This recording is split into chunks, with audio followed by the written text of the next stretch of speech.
คิดถึงคำน้องบอกให้คอยอ้ายคอยคอยแล้วคอยอีก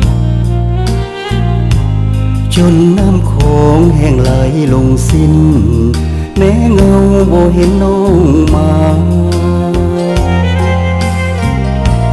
คิดถึงคำน้องพร่ำว่าฮักอ้ายฮักน้องแทบบ้า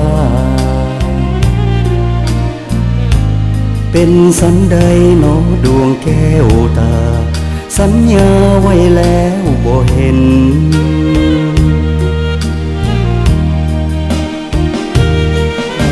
จะคอยจะค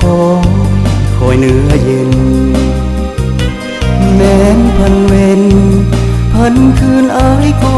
จะคอยถึงน้ำโขงจะขึ้นล้นคลองท่วมน้องอ้ายก็จะคอย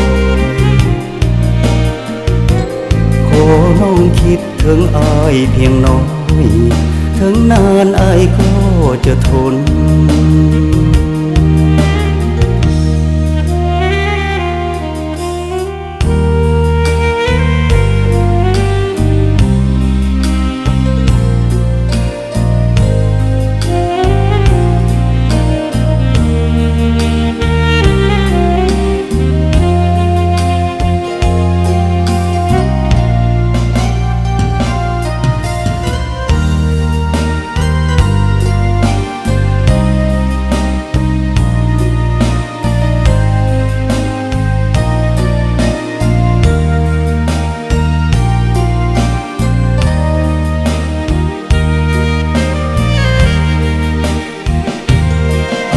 จะคอย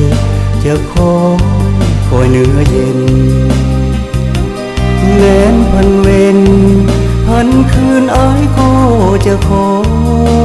ยถึงน้ำโขงจะขึ้นล้นคลองท่วมน้องอ้ายก็จะคอยขอน้องคิดถึงอ้ายเพียงน้อยถึงนานอ้ายก็จะทน